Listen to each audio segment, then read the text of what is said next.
Nauzubillahi minasyaitonirrajim. Bismillahirrahmanirrahim.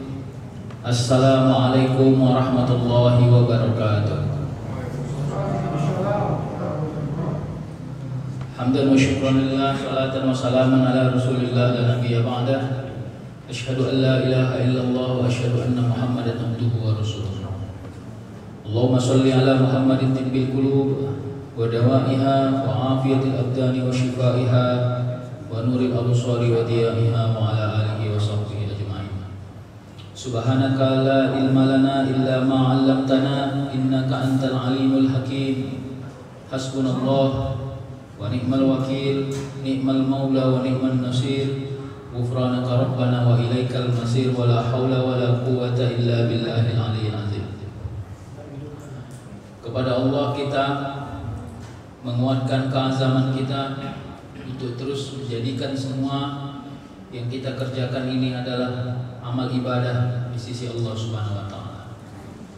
Ibadah itu bukan hanya sekedar sesuatu yang mahdhah, tapi sesuatu yang ghairu mahdhah, sesuatu yang muamalah, sesuatu yang kita ikhtiarkan dengan sebab ingin mendapatkan keridhaan Allah Subhanahu wa taala. Insyaallah semua tabiat kita, perilaku kita akan menjadi amal ibadah di sisi Allah Subhanahu wa taala.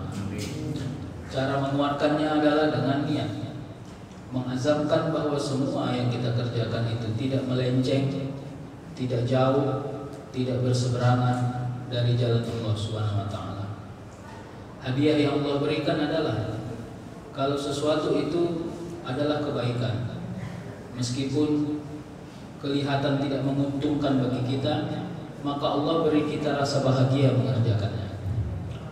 Diberikan Allah keistiqomahan kita dalam mengerjakannya. Kalau yang dikerjakan itu sesuatu yang sepertinya sia-sia, maka diberikan Allah kejenuhan kepada diri kita untuk tidak mengulang-ulangnya. Kalau sesuatu itu berhubungan dengan dosa, maka diberikan Allah kepada diri kita kebencian untuk mengerjakannya.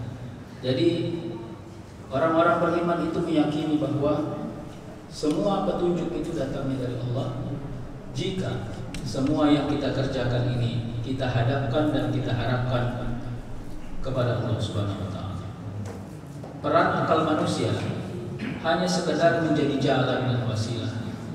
Maka salah besar kalau kita menuhankan akal dalam semua perbuatan. Akal ini adalah administrator. Dia hanya pekerja dari semua rangkaian yang sudah Allah tetapkan dalam hidup kita. Maka dia tidak boleh menjadi bos, dia tidak boleh menjadi leader, dia hanya menjadi pekerja dalam setiap aktivitas kehidupan kita.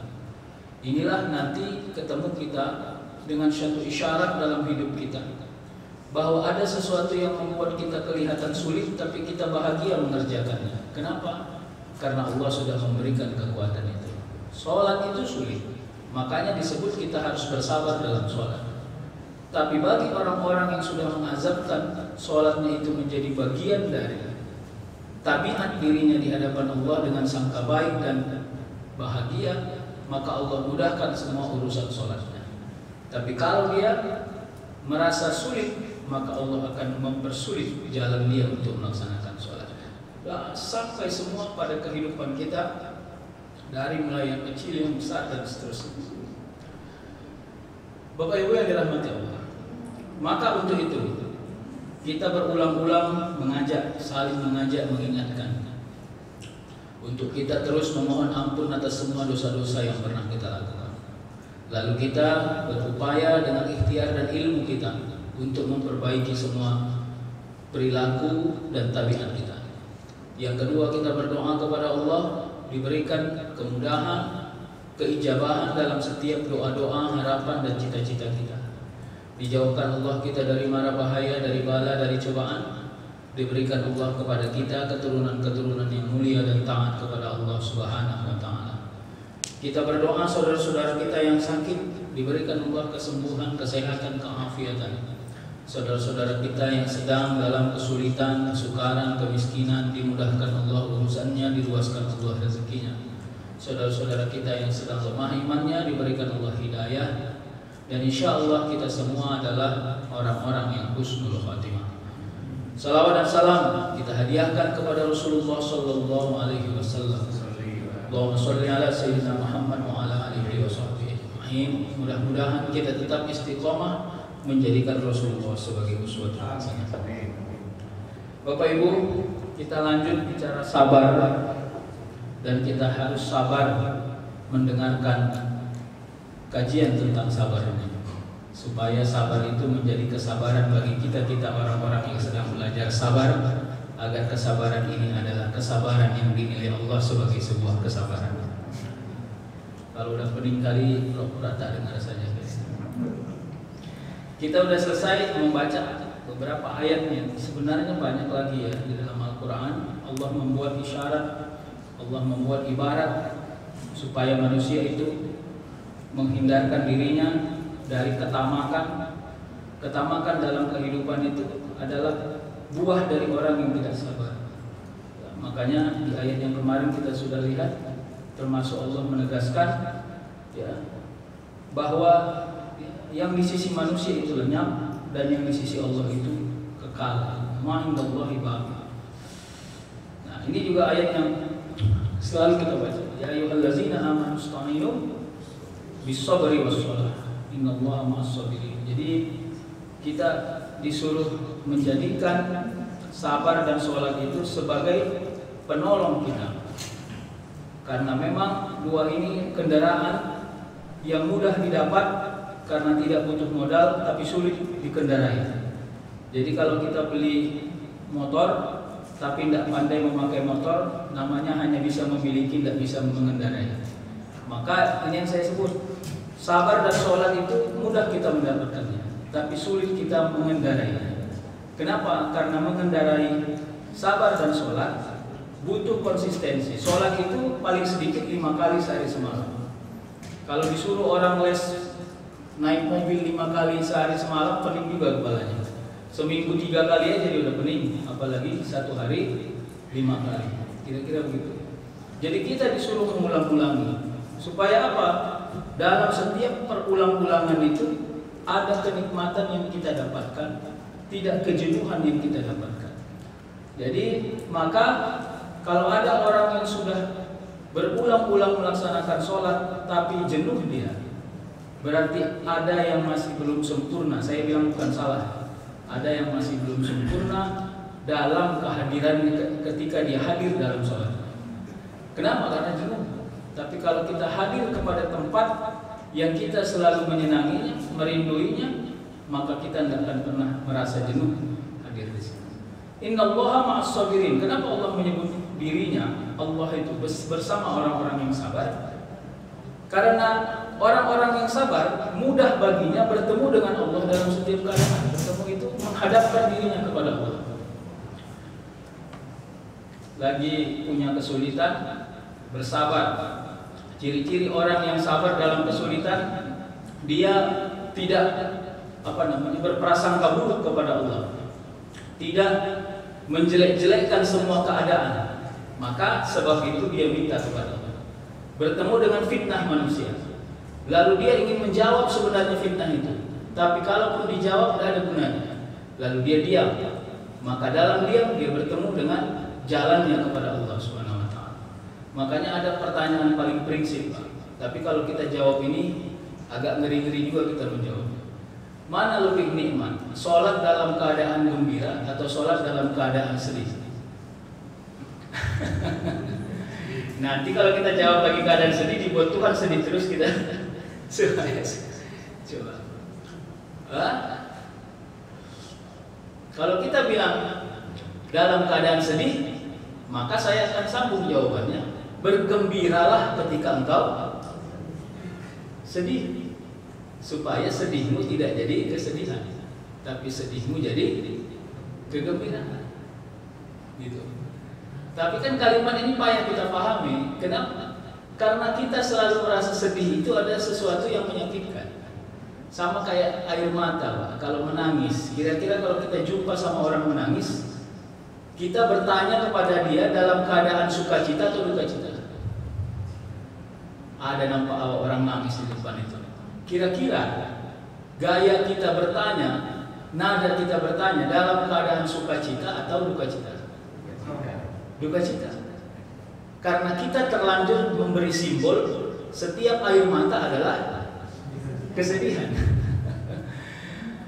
Tapi kalau kita mau lihat nilai yang Allah hadirkan dari setiap kesedihan, tadi netes air matanya, lalu sebab netes air matanya dia khusyuk punya sholat, dia senang sholat, dia zikir, dia tidak mau keluar rumah lama-lama karena dia ingin berkurung diri. Ternyata Allah hadirkan banyak evaluasi kepada dirinya untuk dia lebih berbuat baik. Berarti tidak semua air mata menyedihkan. Harus begitu cara melihatnya. Ada orang menangis karena orang tuanya baru meninggal. Alhamdulillah. Ya, tapi kan kita tidak bisa hindari orang tua meninggal karena faiza ajaluhum la yastakhiruna sa'atan wa la yastaqdimun. Kalau udah ajal mana bisa diperlambat dan bisa juga dipercepat. Lalu setelah itu baru dia mampu mengingat-ingat apa dulu orang tuanya, bagaimana orang tuanya mendidiknya, ternyata Allah kasih banyak nilai kepada diri. Maka jangan sering salah sangka kepada air mata. Seolah-olah setiap air mata yang menetes adalah satu kedukaan yang luar biasa. Jangan-jangan air mata yang menetes itu adalah pintu akhir dari sebuah kesulitan. Saya tidak motivasi nih, saya paling benci sama motivator. Kenapa? Karena biasanya air mata itu adalah tempat terakhir manusia merasa sakit. Habis itu tidak ada lagi. Makanya katanya begini, kalau sudah rasa sakit itu tidak menghadirkan air mata, berarti yang sudah tersentuh itu bukan hati. Jadi hati itu ada qalb, hati luar itu, ada sudur, hati dalam, ada fuad yang paling dalam. Jadi kalau yang berbekas itu depan, luar, tergores kita punya tangan, pakai obat merah saja selesai. Tergores paling dalam, kita butuh obat lagi untuk dimakan supaya selesai luka dalam. Tapi kalau yang sudah luka itu adalah sesuatu yang paling original dari seluruh aspek hidup kita. Mungkin kita bisa memaafkan, tapi kita tidak bisa melupakan. Nah, itu dua hal yang berbeda. Jadi inilah bagian dari kenapa akhirnya kita harus memahami. Ada orang yang berubah 180 derajat dia punya hidup. Itu kalau kita cerita, ada tidak korban tsunami di sini? Tidak ada. Saya beberapa kali jamaah saya korban tsunami langsung. Yang di depan matanya dalam waktu hitungan menit, tidak sampai 10 menit dia punya keluarga habis. Hitungan tidak sampai 10 menit. Kalau kita cerita sama dia, udah lewat dari 10 tahun pun, begitu dia cerita, memang bergetar suaranya. Karena bagi dirinya tidak mudah merasionalisasi kejadian itu karena kita hanya sekedar mendengar, dia mengalami. Itu dua hal yang berbeda, Pak. Dan setelah itu memang berubah. Dia bilang, Pak Ustadz, kalau Pak Ustadz tahu saya dulu, wah tidak mungkin Pak Ustadz bisa lihat saya selesai. Jadi setelah 10 tahun lebih berhasil dia bercerita hikmah tentang tsunami yang terjadi. Gitu kira-kira. Jadi kita ini selalu menyangka kesulitan itu berhenti pada kesulitan saja. Padahal Allah dalam Al-Quran sudah menjelaskan fa inna ma'al musri itu sulit. Sulit itu karena kita yang buat ribet, Pak. Jadi sebenarnya kalau Allah sudah bilang yusra, maka sebenarnya tidak ada yang ribet. Tahu nggak ada orang gini, dia ngancing baju tapi 4 kali dikancingnya nggak bisa-bisa. Itu sebenarnya yang salah kancing bajunya atau dia? Dia, karena tidak sabar mau mengancingkan bajunya. Jadi usri itu kalau menurut penilaian falsafahnya bukan kesulitan yang Allah hadirkan, tapi manusianya yang tidak siap menerima kesulitan itu sehingga sesuatu itu kelihatan sulit. Begitu, Pak. Sama orang karena dia biasa pakai kantong baju begini, rupanya dia pakai baju kantong yang model lebar, mau digini-gini kan dia tidak masuk-masuk sehingga jengkel. Oh, tengok ya betul-betul. Oh, gitu. Sulit, menurut dia sulit. Lalu dia ketemu sama istrinya, besok jangan lagi beli baju yang kayak gini lah, payah kali kantongnya. Bukan bajunya yang salah, tapi Anda yang tidak sabar memasukkan tangan ke dalam kantong. Makanya Allah sebutkan, pasti dalam usri ada yusra. Pasti dalam usri ada yusra. Tapi pandaikah kau melihat yusronya? Nah, tunggu dulu, nanti kita lihat berapa lama. Jadi itu berhubungan dengan waktu. Apakah engkau bertemu dengan kemudahan itu seminggu, bertemu dengan kemudahan itu sebulan, setahun, atau engkau lupa dulu bahwa kau pernah sulit sehingga akhirnya dengan sendirinya itu menjadi mudah. Sama kayak corona ini. Saya pada ramalan awam saya, nanti akan datang sendirinya. Kita ini acuh tak acuh terhadap efek dan keadaannya. Saya melihatnya seperti itu.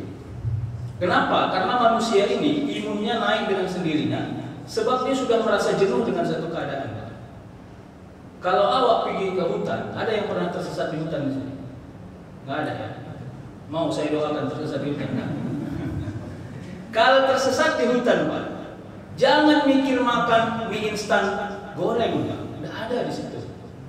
Nampak kita semut saja kalau sudah lapar dengan bersangatan, semut itu udah kayak telur rebus itu, Pak. Begitu memakan pertama kali, terasa tak nikmat. Tapi kalau udah 5 tahun tersesat di sana, biasa aja. Nah, kira-kira gitu. Jadi keadaan yang biasa itu bukan sebab kita mampu membuat dia secara langsung biasa. Tapi keadaan yang jenuh itu, jenuh kita kalau kita membuat dia tidak biasa, akhirnya udahlah biasakan aja. Kira-kira gitu. Nah, inilah yang terjadi. Makanya ya kalau dulu sakit apa itu yang agak membuat kita risau itu, Pak. Kalau ada bintik merah katanya di sini, sakit apa itu? Bukan cacar, Pak. Demam berdarah. Itu, Pak, waktu saya SD, Pak. Asal ketemu sama kawan periksa-periksaan itu, wah masih 3 bintiknya, rupanya bikin nyamuk. Kalau udah 5 katanya mau berdarah. Kenapa? Risau betul. Sekarang ada masalah, biasa-biasa aja. Nah, mudah-mudahan seperti itu supaya imunitas ekonomi kita terjaga, imunitas sosial kita terjaga. Terjaganya bagaimana? Kita bisa bertahan, survive pada keadaan yang sebenarnya sudah jauh berubah dari yang dulu. Gitu dia ya. Baik ya, kita kembali kemari. Jadi istainu bisobri wassalah. Sobar itu nanti kita lihat. Sholat itu adalah kendaraannya. Jadi sholat ini adalah satu misi rahasia yang Allah hadirkan kepada manusia. Tentang sampai sejauh mana dia bisa hadir dalam sholat itu. Kalau istilah saya itu absen. Ya. Kalau kita ke kantor ada fingerprint, ada face print, gitu toh. Nah, apakah semua orang yang absen hadir? Nah, itu ada orang begitu absen dia sampai duduk di mejanya, dia taruh PC-nya, dia pergi kemana-mana. Begitu anak buah buka pintu, wah bapak ada PC-nya ada tuh. Tapi orang yang tidak ada. Tidak semua orang yang face print itu hadir. Tidak semua orang yang sholat itu hadir. Makanya kata Allah, ya, allazina hum an sholatihim sahun. Celakalah bagi orang-orang yang sholat. Kenapa? Karena perintahnya aqamus sholat, tegakkan sholat. Bukan kerjakan sholat, dua hal yang berbeda. Jadi sholat ini bukan rutinitas, karena kalau dia menjadi rutinitas, maka kita tidak akan bertemu dengan sabar sebagai temannya sholat. Kira-kira kalau mau lihat misi rahasianya di situ. Makanya kalau ada orang, saya kalau ditanya, Pak Ustadz saya ingin ikut pelatihan sholat khusyuk, ya nggak apa-apa, silakan saja. Tapi sejauh apapun pelatihan sholat khusyuk yang kita lakukan, itu namanya masih usaha. Jadi kalau ada orang, Pak Ustadz alhamdulillah saya sudah ikut 14 kali pertemuan sholat khusyuk, dan alhamdulillah sejak hari Senin sholat saya sudah khusyuk, Pak. Nah itu nggak bisa itu, Pak. Sertifikatnya ada, Pak Ustadz, ini serius ini, Pak Ustadz. Jadi nanti bisa tinggal tunjukin aja sertifikatnya sama malaikat. Saya udah 4 kali angkatan ikut. Mohon maaf ya, tidak sindir siapa-siapa. Tapi saya mau katakan, silahkan berikhtiar menuju sholat khusyuk. Tapi jangan menghakimi sholat orang lain. Karena sebenarnya kualitasnya bisa sangat berbeda-beda. Bapak Ibu, seorang juragan membuat jamuan, membuat pesta jamuan. Dia undang tamunya. Kalau tamunya datang sebagai tamu, sesuai gak ya? Sesuai. dia undang tukang masaknya sebagai tukang masak. Kalau tukang masak datang sebagai tamu, marah nggak dia? Marah. Duduk pula uang di situ kan dari masak. Ngamuk nggak dia? Tukang sapu diundangnya ke rumahnya untuk menyapu, maka kerjaannya adalah menyapu. Apakah mereka semua menikmati undangan itu, jamuan itu? Menikmati dengan tipenya masing-masing. Tukang masak menikmati jamuan itu sebagai tukang masak, tukang sapu menikmati jamuan itu sebagai tukang sapu, dan seterusnya. Dan kita ini semua sedang menghadiri jamuan itu dengan beda-beda tempat, Pak. Jadi kalau ada orang yang bisa khusyuk karena dia merasakan bahwa setiap sholat dia hilang ingatan, misalnya dia presentasi kepada orang-orang, kalau kau belum hilang ingatan tidak khusyuk sholatmu, ya karena kau sedang hadir sebagai orang yang hilang ingatan. Nanti ada orang yang begitu sholat berhasil saja dia bisa meluruskan dia punya konsentrasi, tidak menyeleweng kemana-mana. Ya itulah dia sebagai hadir. Jadi sholat itu, kehusukan sholat itu sangat bergantung kepada siapa orangnya. Tapi yang paling penting dia tidak sengaja melenceng dari jalannya. Nah ini dia. Baguskan menutup aurat, baguskan kita punya wudhu, suci dari hadas, baguskan kita punya menghadap kiblatnya. Maka ikhtiarlah dengan seluruh bacaannya, kuatkan hati menghadap kepada Allah dengan kehusyukannya, maka semuanya sudah sampai kepada jalannya. Cuma beda-beda tempat, Pak. Ya, jadi oleh karenanya untuk sampai di sini maka kita harus sangka baik, itu kira-kira. Baik ya, sekarang kita masuk kemari saja. Kata kunci. Ada namanya ujian, ada namanya cobaan. Masih ingat nggak ini yang saya sampaikan kemarin? Ujian itu sunnatullah, kemestian. Jangan kita mau hidup kalau tidak diuji, mati saja. Karena semua manusia fitrahnya adalah diuji. Apa esensi ujian? Esensi ujian adalah naik kelas. Bagaimana cara Allah menaikkan kelasnya? Allah hadirkan hikmah. Ya, setiap dia kena uji. 3 kali saya keluar dari pintu masjid ini, terpelekok kaki saya di depan itu. Lalu keempat kalinya, setiap mau dekat, situ saya lihat tangganya. Berarti Allah hadirkan kehati-hatian, ikhtiar. Nah itu hikmahnya. Hikmahnya bukan kalau kita diberi Allah ilmu berapa meter dari sini ke sana, 10 meter, berapa jaraknya kanan kiri. Enggak, itu namanya ilmu, bukan hikmah. Tapi hikmahnya adalah berhati-hati. Nah kira-kira gitu. Maka oleh karenanya ujian itu sunnatullah, nggak bisa. Kadang-kadang ada orang mendapatkan kegembiraan diiringi Allah langsung dengan ujian secara langsung. Ya, ada nggak orang begitu dapat rezeki, dapat bonus langsung stres, Pak? Nggak? Ada nggak begitu dapat bonus langsung stres dia? Begitu dia dapat bonus, langsung dia mikir, ini tak cukup ini untuk kebutuhan sehari-hari ini gimana ya? Kira-kira stres. Kenapa bisa itu terjadi? Ya karena itu. Mungkin dia tidak sabar mendapatkan apa yang harusnya dia dapatkan. Jadi kalau orang sudah bersungut, apa sungut itu? Kalau istilah dalam Islam itu bersuuzon gitu. Bersuuzon terhadap semua yang akan Allah hadirkan kepada kita, maka semuanya akan terasa sempit. Gitu. Ya. Pergi ke sana, coba ini hitung-hitungan ya Pak. Saya mau cerita tentang silaturahim ini. Hari ini ada undangan, besok ada undangan arisan di rumahnya uaknya di ujung sana. Dia rumahnya di Mandala, rumah uaknya di Tanjung Merawa. Mau hitung-hitungan ya? Dari Mandala dia pergi ke Tanjung Merawa.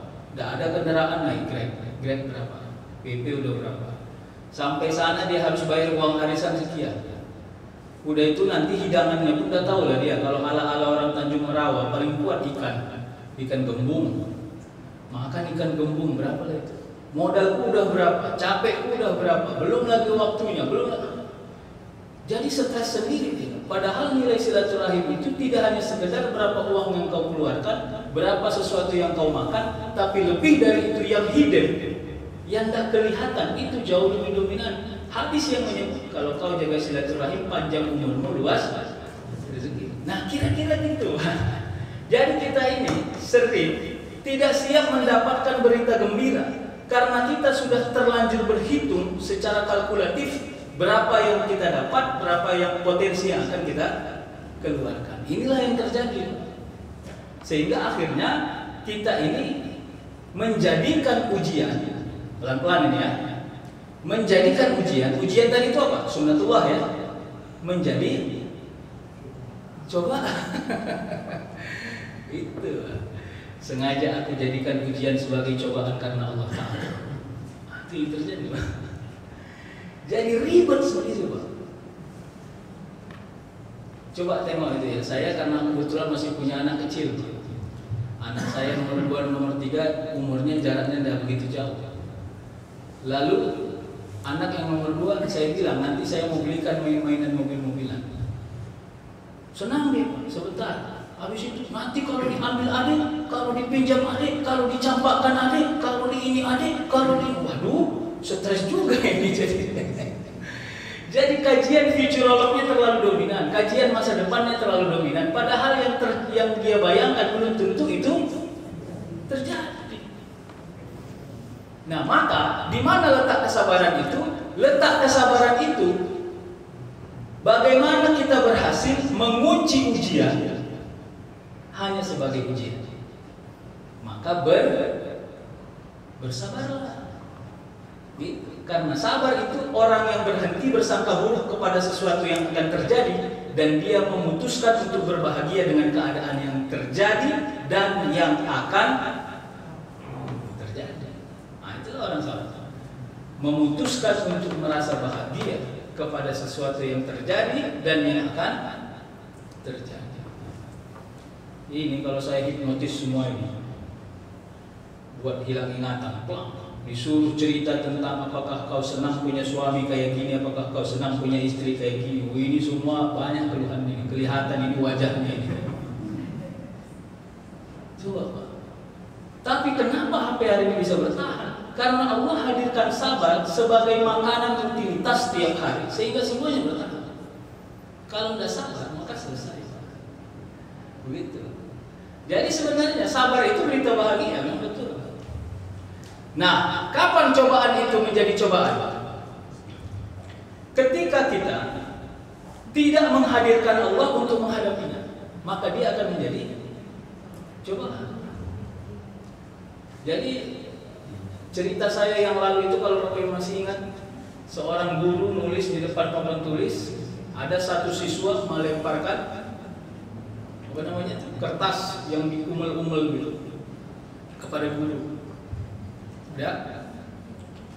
Begitu kena gurunya, langsung gurunya menghadap ke siswa, dia tanya, siapa yang lempar saya tadi? Semua satu kelas tunjuk tangan. Wah, jengkel nggak gitu kalau jadi guru? Jengkel. Apa yang kita bilang? Tengok nanti ya. Begitu saatnya ujian, buat soal ujian yang aku pun nggak bisa jawabnya. Itu bayangkan. Begitu ujian dibuatnya soal, anak yang ujian kelas 5 dibuatnya soal kelas 3 SMA. Apa nggak pening itu satu kelas? Nggak boleh nyontek, waktunya satu soal 2 menit. Soal satu cukupkan 2 menit, pening satu kelas. Jadilah ujian menjadi cobaan. Jadi kapan ujian berubah menjadi cobaan? Kalau kita sengaja membuat Allah jengkel. Kapan Allah jengkel? Dikasih nikmat tidak bersyukur. Udah. Dikasih sesuatu yang terasa sempit, kita mengeluhnya luar biasa, nauzubillah min dzalik. Ya. Diberikan Allah pertunjukan di hadapan kita tentang sesuatu yang sia-sia dan mengerikan, tidak mengambil hikmah. Kelihatan orang kecopetan, marah-marah, bukan ambil hikmah. Kelihatan orang melanggar, marah-marah, tidak ambil hikmah. Jadi akhirnya kita ini menjengkelkan. Gara-gara menjengkelkan, diberilah ujian, rasanya rasa coba. Makanya begitu. Yang kedua, kebahagiaan. Kenapa saya bilang kata kuncinya kebahagiaan? Tadi sudah saya katakan. Memutuskan untuk berbahagia itu adalah keputusan yang sulit, Pak. Tapi itu keputusan yang baik. Bahagia itu apa? bahagia itu tidak mampu kita menilai sesuatu yang kita lihat lebih baik dari apa yang kita sedang rasakan. Itulah bahagia. Saya ulangi, tidak mampu kita menilai sesuatu yang kita lihat sebagai sesuatu yang baik selain dari apa yang kita rasakan. Awak hari ini makan nasi goreng, duduk di kantin, tengok orang samping makan soto, lalu awak bilang, kalau makan soto sedap juga ya. Padahal nasi gorengnya belum habis. Berarti kita nggak bahagia makan nasi goreng. Gitu kira-kira. Jadi memutuskan untuk bahagia ini bukan orang yang stagnan, bukan orang pesimis, tidak. Orang yang pesimis itu dia berhenti di keadaan hari ini dan dia tidak berhasil bahagia di situ. Nah itu dia. Jadi oleh karenanya inilah yang menjadi catatan kita. Kebahagiaan ini menjadi kata kunci. Ya, para nabi-nabi itu, ya 10 Muharram itu termasuk salah satu yang ditinggikan derajat hari itu karena banyak ya kejadian para nabi di waktu 10 Muharram dengan tahun yang berbeda. Allah mudahkan urusan para nabi-nabi itu. Ya. Ya, jadi oleh karenanya kenapa ada kemudahan yang Allah beri selain dari itu rahasia Allah, tapi memang karena orang yang melewati ujian itu memakai baju kebahagiaan dalam melewatinya sehingga dia dibuat Allah berhasil melewatinya. Ada kalanya jalan yang lambat terasa cepat. Ada kalanya jalan yang cepat kelihatan lambat. Makanya cepat itu jangan sampai tergesa-gesa. Memutuskan sesuatu itu kadang-kadang perlu cepat, tapi kadang-kadang lebih baik lambat. Karena tidak semua yang lambat itu salah.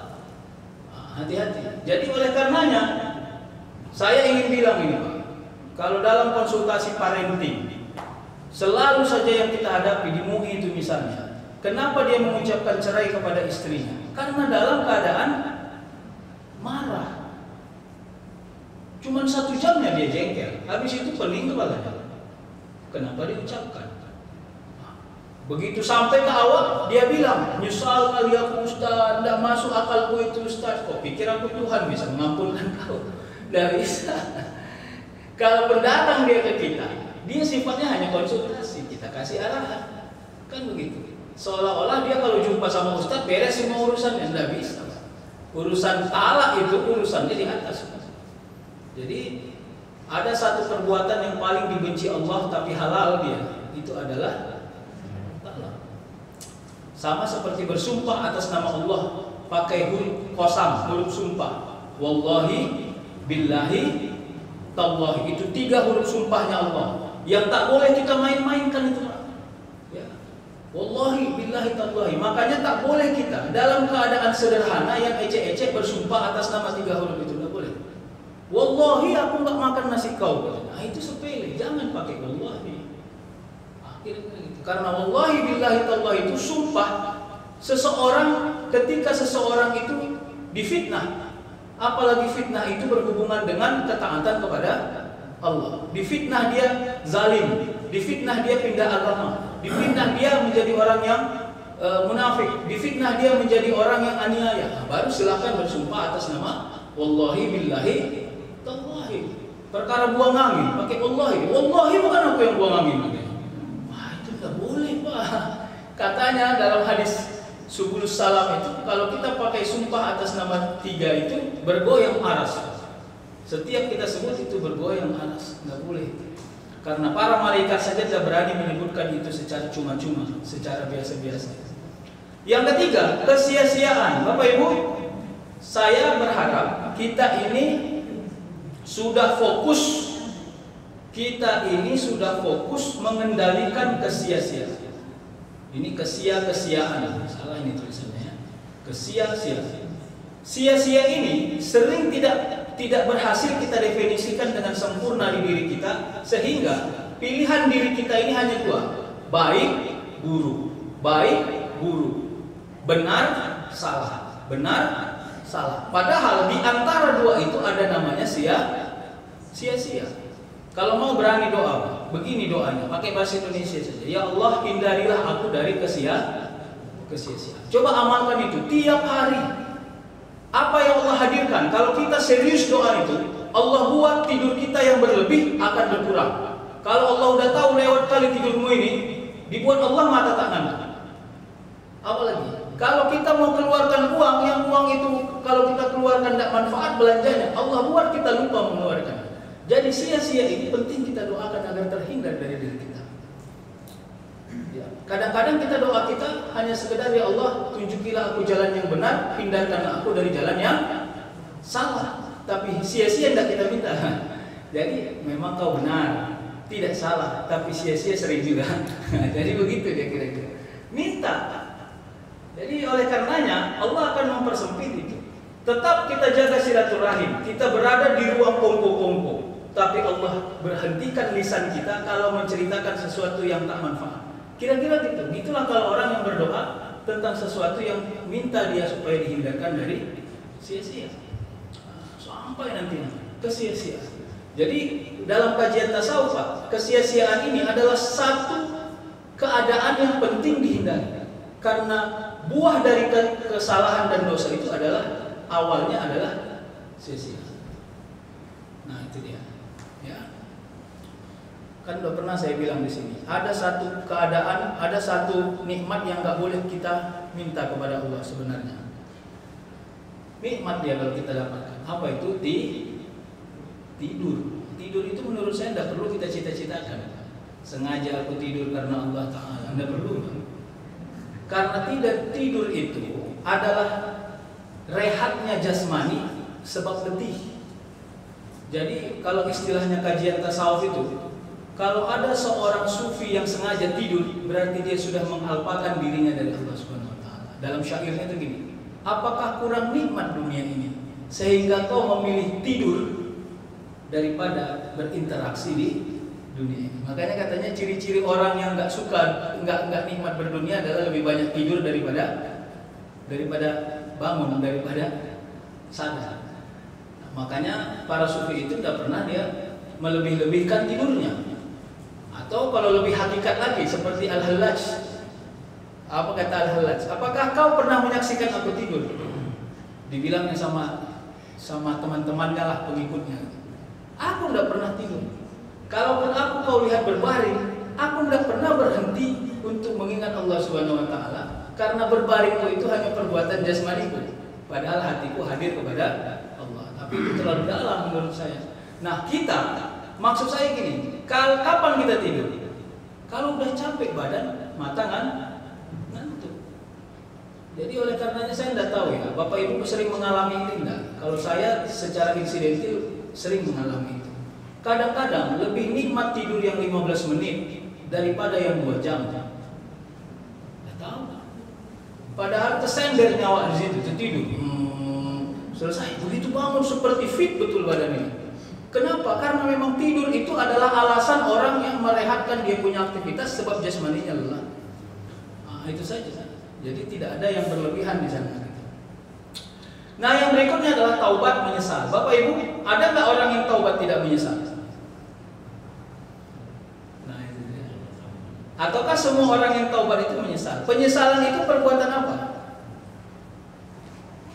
Penyesalan itu adalah perbuatan hati, sebab dia sudah merasa tidak sesuai apa yang dia saksikan dengan yang dia harapkan, maka dia menyesal.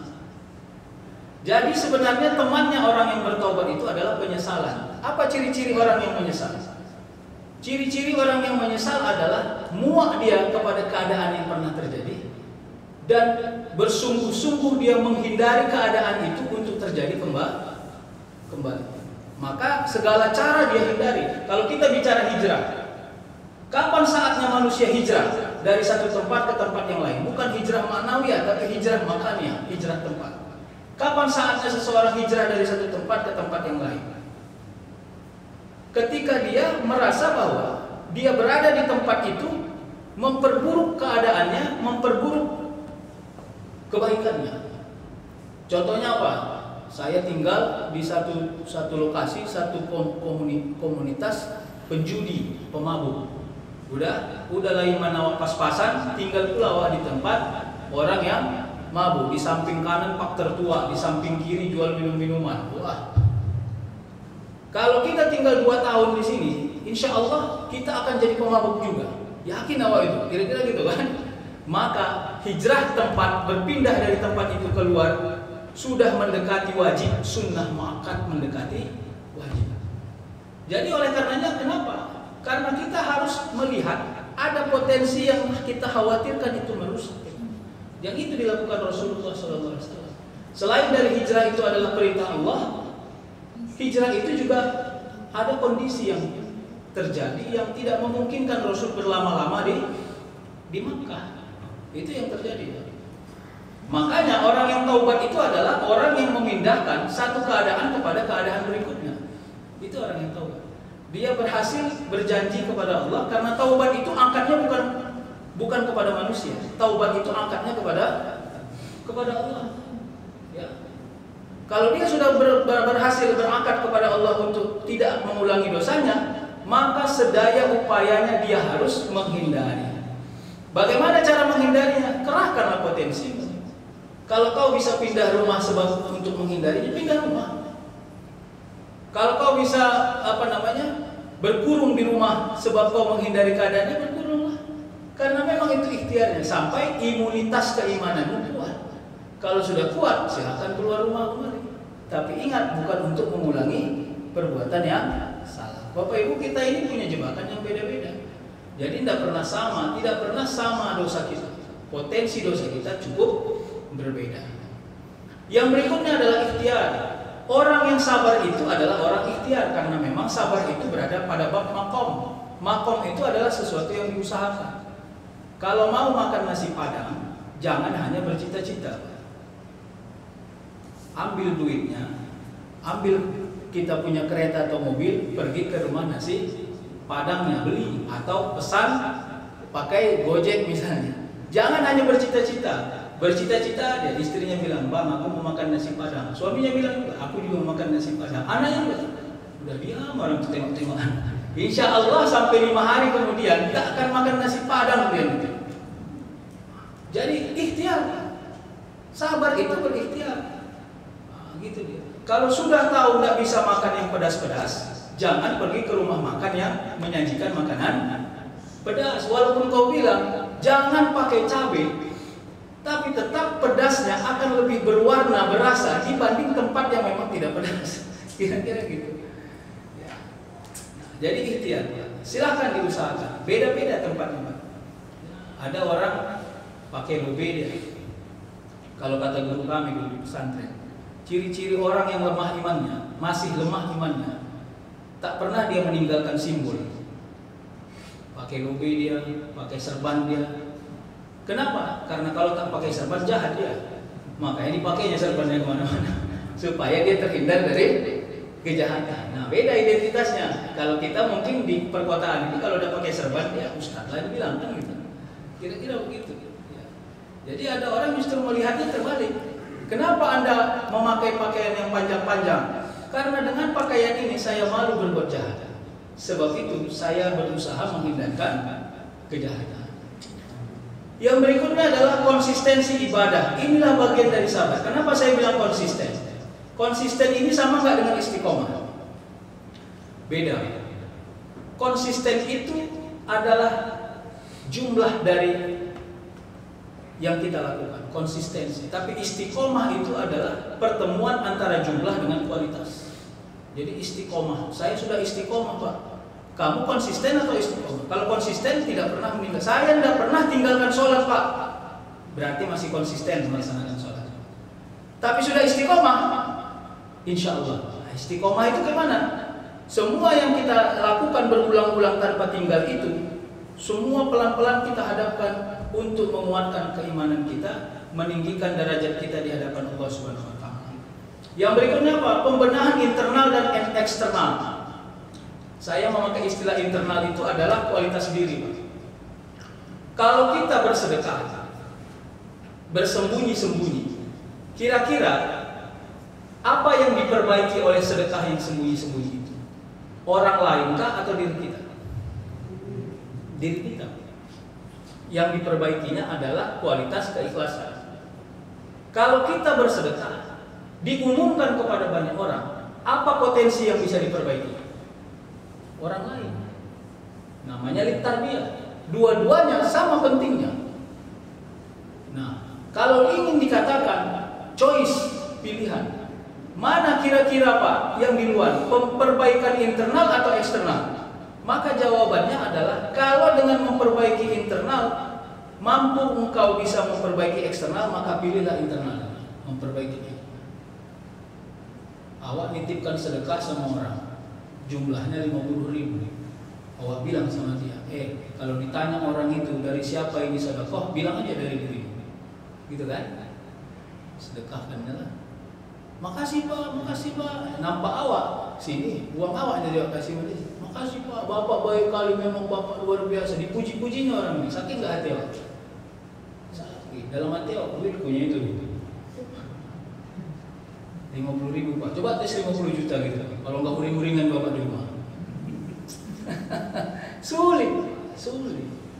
Makanya kita ini udah pelan-pelan aja lah belajar. Utsman bin Affan itu, dia bilang kepada Rasulullah, Rasul yang khawatir, apa yang kau tinggalkan nanti untuk anak cucumu? Kalau sudah kau jadikan semua hartamu menjadi belanja untuk berjihad di jalan Allah. Tersenyum dia, tidakkah cukup engkau ya? Lalu Al-Quran dan Sunnah menjadi semua paling sempurna daripada warisan kepada anak cucu. Lalu Rasul tersenyum. Ini tidak lebay-lebay Pak, ini serius.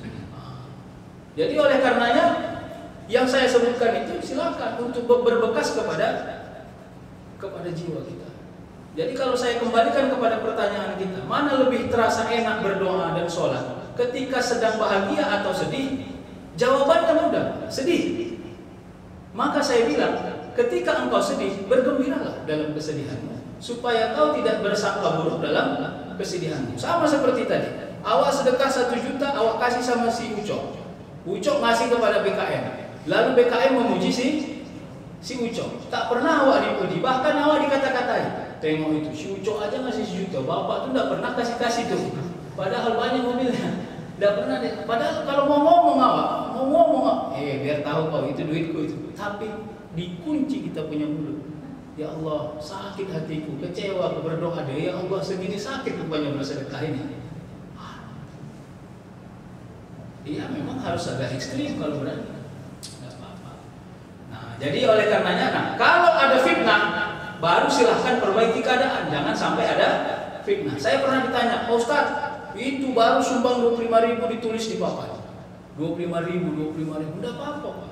Kalau dengan sebab menuliskan itu terjadi transparansi, rasa percaya kita kepada pengurus itu kuat, maka silahkan tuliskan. Yang perlu dipelajari adalah bagaimana orang yang berinfak dan sedekah itu meluaskan hatinya, melihat bahwa tulisan itu hanya sekedar administrasi, tidak dalam rangka untuk menyombongkan diri. Sampai di situ saja pelatihannya sudah selesai. Nah, jadi pembenahan internal dan eksternal. Jadi Bapak Ibu dan kita juga perlu membenahi eksternal. Jadi jangan hanya sekedar kita memperbaiki diri kita, itu namanya orang yang egois. Orang egois adalah dia hanya mau kenyang dirinya sendiri, nyaman dirinya sendiri, tidak mampu memperbaiki orang di sekitar. Nah, 4 hal yang akan berlaku bagi diri kita. Sedikit lagi ya. Kita pasti berbuat baik karena kita bukan setan. Jadi jangan bersangka buruk. Sejahat-jahatnya orang pasti pernah berbuat baik. Pinoman, kalau kata kampung saya, pinoman, dia berniat baik. Makanya dalam kajian fikih itu katanya, kalau orang berniat berbuat baik walaupun tak jadi, maka sudah dinilai jadi satu kebaikan. Kalau orang berniat jahat, belum dinilai itu sebagai kejahatan sampai dia melaksanakan kejahatan itu. Itulah hak subjektivitas Allah. Kalau Allah objektif, kalau berniat saja sudah baik, berniat baik, maka yang buruk juga harus kayak gitu. Tapi Allah kasih kesempatan. Karena kadang-kadang orang yang berniat jahat, sebab keadaan bisa merubah kejahatan menjadi kebaikan. Kira-kira gitu Pak. Sama seperti di bab taubat yang saya katakan dulu. Mana lebih mulia? Orang yang bertahan di rumah, tidak keluar rumah, berkurung dia di rumah. Sebab kalau dia keluar rumah, hampir dipastikannya 99% dia akan berbuat jahat. Dibanding orang yang memang tidak terlatih berbuat jahat. Dia tidak pandai berbuat jahat. Tapi dia bertahan di rumah tidak keluar, sebab tidak keluar dia tidak berbuat baik. Maka lebih bagus orang yang nomor satu. Walaupun dia tidak keluar rumah, tapi tidak keluar rumahnya itu membuat dia terhindar dari kejahatannya. Tapi ada orang baik yang tak pandai berbuat jahat, tapi lebih memilih berkurung di rumah, sebab berkurung di rumahnya hilang manfaat dirinya kepada banyak orang. Itu tidak lebih mulia dibanding orang yang berkurung sebab dia khawatir berbuat jahat. Jadi ada orang yang memenjarakan dirinya sendiri. Sebab apa? Kalau dia bebas, dia jahat. Makanya dia memenjarakan dirinya sendiri. Kira-kira gitu. Nah, yang kedua, kita pasti pernah berbuat salah karena kita bukan malaikat. Kenapa saya bilang kita bukan malaikat? Karena malaikat itu tidak memiliki kemampuan untuk memilih mana perbuatan yang nikmat yang tidak nikmat. Ada satu riwayat yang disebut malaikat minta kepada Allah pengecualian. Enak kali manusia itu, kira-kira gitulah. Ya. Dia bisa memilih mana yang baik, mana yang buruk. Kalau kami pun dikasih akal, pasti kami jauh lebih baik dari manusia kan. Lalu dikasih Allah, dia sebentar memiliki akal. Begitu dikasih memiliki akal, diturunkan kedua nih jahat ya, Pak. Tidak sampai hitungan lama, Pak. Pada akhirnya dia nyerah sendiri kepada Allah. Ya Allah, tidak enak juga punya akal ini ya Allah. Mau dicabut aja lah, balik saja lah menjadi malaikat. Kenapa? Karena sulit sebenarnya. Jadi tidak mudah sebenarnya menjadi manusia. Maka bersyukurlah kita menjadi manusia. Gitu. Dan jangan berkhianat ketika sudah dijadikan sebagai manusia. Kira-kira gitu ya. Yang ketiga, kita pasti diberikan Allah petunjuk, hidayah. Bahkan dalam satu riwayat disebutkan, orang yang zalim sekalipun, orang yang khianat sekalipun, dia sebenarnya diberi Allah berulang-ulang petunjuk.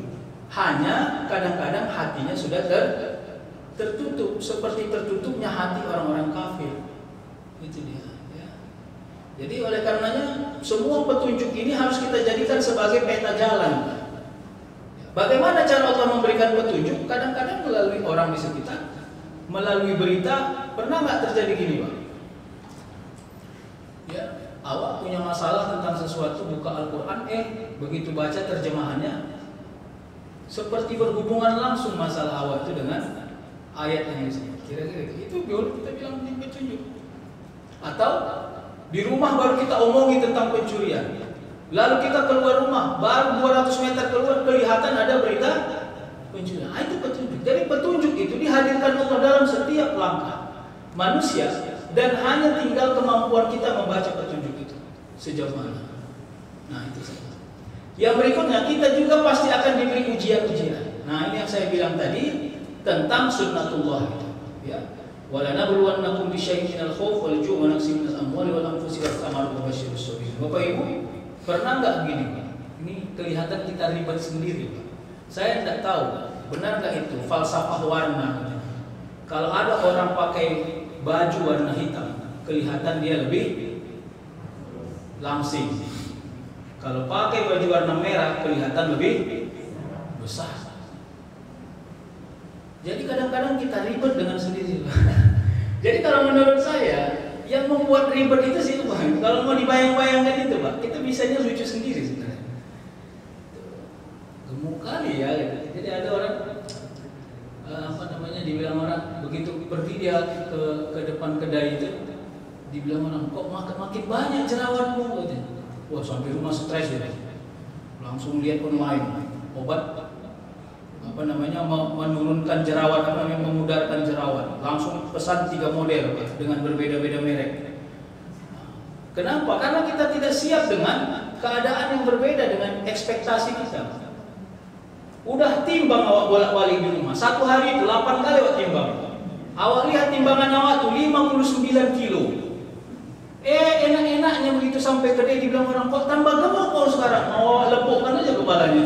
Kira-kira gitu Pak.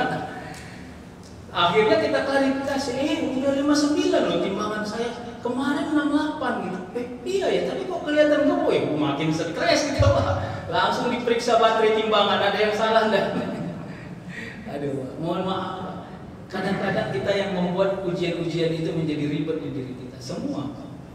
Jadi, tapi kadang-kadang salah juga kalau kita memudah-mudahkan. Istri saya suka marah kepada saya kalau saya pakai sendal jepit ngisi ceramah. Hari ini saya pakai sendal jepit. Tadi istri saya ngomel dikit di rumah. Pakai sendal jepit, saya bilang sendal jepit itu berhenti di depan. Nggak saya bawa sampai ke dalam masjid, saya bilang. Benar nggak Bapak? Kan nggak pernah Bapak tanya saya pakai sendal jepit atau enggak. Tapi bagi emak-emak ternyata itu penting Pak. Saya tidak tahu. Wallahu a'lam bishawab. Jadi saya merasa bahwa tidak istri saya yang salah. Saya yang memudah-mudahkan, enggak, begitu saja. Tinggal kita lihat saja. Allah buat kadang-kadang kita ini mudah, lalu Allah hadirkan sesuatu yang kelihatan rumit di diri kita. Sebaliknya gitu, supaya apa? Lita'arufu. Kita saling mengenal satu sama lain. Hati-hati Pak, hidung ibu-ibu ini sensitif loh Pak. Bapak kalau beli parfum tolong kenalkan kepada ibu-ibu. Kenapa? Kalau beli parfum taruh kantor, semprot baru-baru itu bisa kena curiga Bapak di rumah. Kenapa? Hidung perempuan jauh lebih sensitif daripada hidung laki-laki. Awak nggak tahu apa yang semprot-semprot, karena cium sama ya. Tapi ternyata perempuan jauh lebih sensitif. Misalnya yang seperti itu. Ya.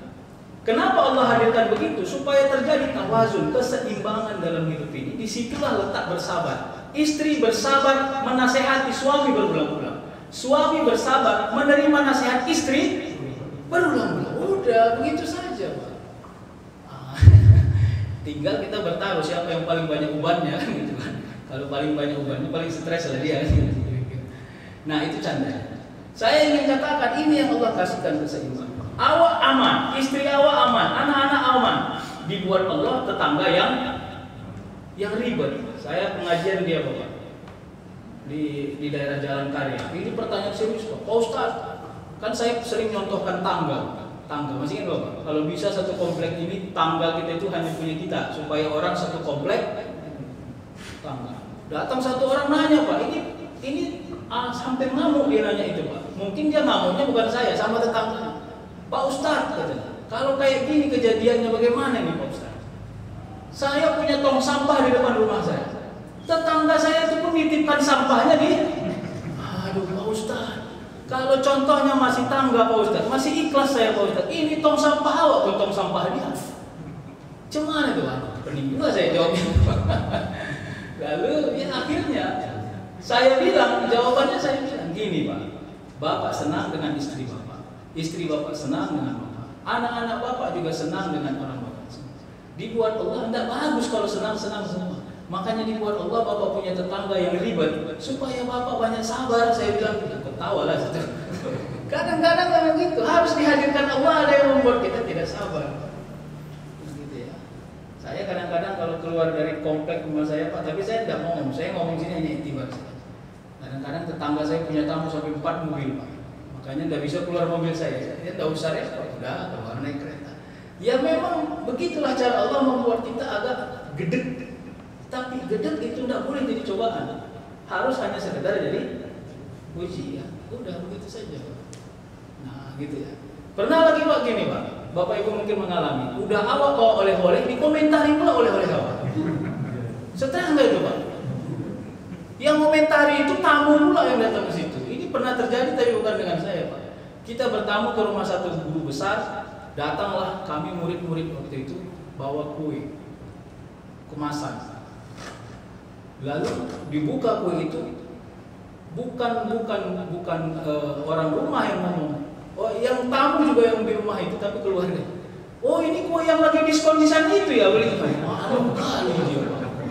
Memang betul lagi diskon paling 50%, tapi kan enggak perlu dibilang-bilang. Jadi katanya, karena itu kawan satu kelas saya pulang keluar katanya marah betul dia. Nggak perlu lah dikomentar. Ini kan yang diskon di ujung sana Pak ya. Beli berapa Bapak? Katanya kalau beli satu dapat satu ya. Aduh makin stres itu orang Pak. Nah makanya begitu Allah hadirkan sesuatu yang membuat kita ribet sendiri. Nah, disitulah letak kita punya sabar. Tidak bisa jalan mulus, Pak. Kalau kita dengar falsafah, uang banyak, hutang tak ada, masuk surga, itu kan hayalan-hayalan saja itu, Pak. Semua harus ada memang ribetnya di tengah-tengah jalan kita ini. Dan baik, sedikit lagi lah ya. Bahasa Arabnya sobaro, masdarnya sobron, menahan, mencegah, menahan, mencegah. Menahan itu stagnan, mencegah itu melakukan penyerangan. Mencegah itu adalah sesuatu yang ofensif. Kalau menahan itu defensif, mencegah itu ofensif. Maka ending dari sabar itu adalah pencegahan. Ending dari sabar itu adalah pencegahan. Jadi Pak, meskipun saya tidak menyarankan, tapi ada kalanya orang sampai pada derajat yang saya sebut. Saya termasuk orang yang tidak memberi saran kepada orang. Beberapa kali bertanya kepada saya, Pak Ustadz, itu kan bank konvensional itu dosa itu. Ini saya sudah hijrah, ini mau keluar saya dari bank konvensional. Saya bilang enggak usah. Nanti begitu kau hijrah, stres kau, saya bilang. Kenapa? Karena kau masih bergantung pada dunia. Pura-pura saja kau tidak bergantung pada dunia. Nah sekarang bagaimana kau menjarakkan dirimu dari dunia ini sampai nanti setelah kau bertahan kuat, imunitas keimananmu sudah sempurna, dibuat Allah kau jenuh sendiri. Ini enggak mau keluar aja kau stres. Udah dibuatnya surat pengunduran diri, 2 bulan udah bertahan surat pengunduran diri, mau dikasih nggak jadi, dikasih nggak jadi, kan kelihatan labil itu orang. Kalau masih labil jangan. Bagaimana caranya? Perbaiki niat, perbaiki tujuan, banyak istighfar, kuatkan amal ibadah, kuatkan orientasi, cari tempat pegangan, tempat lain yang mungkin suatu-waktu kau bisa berpisah dengan duniamu itu. Kira-kira gitu. Walaupun sebenarnya kalau kita mau lihat pandangan ulama yang kontemporer tidak berhasil, jadi ulama juga bisa melihat ada persinggungan yang tidak sependapat antara apakah konvensional itu haram atau tidak haram. Karena dia berhubungan dengan stabilitas negara, bicaranya masalah. Bayangkan kalau semua orang yang menabung di bank konvensional itu, orang-orang muslim itu menarik semua duitnya, kolaps negara ini. Sebab kolaps negara ini, dijajah pula negara ini dengan orang-orang jahiliyah, orang-orang yang tidak beriman, rusak pula keamanan dan kenyamanan orang-orang beriman di sini. Tidak bisa sholat dengan sempurna. Berarti ada sesuatu mudarat yang kelihatan yang akan menyerang kita. Padahal kita sedang mencari satu kemaslahatan, tapi banyak kemudaratan yang mungkin terjadi. Maka pelan-pelan, sama kayak orang bertanya, Pak Ustadz, ini uang haji kami tarik nggak Pak Ustadz? Kalau semua orang muslim menarik uang hajinya, bisa kolaps negara kita.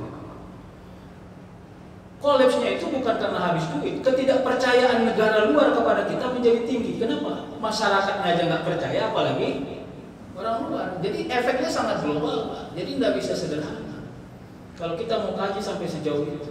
Nah oleh karenanya mari kita berbuat baik di negara ini dengan kepentingan majemuk, tidak hanya kepentingan pribadi. Menurut saya jauh lebih maslahah itu. Jadi namanya maslahah al-ammah, melihat kebaikan lebih umum dibanding kebaikan itu lebih individu. Nah itu ya.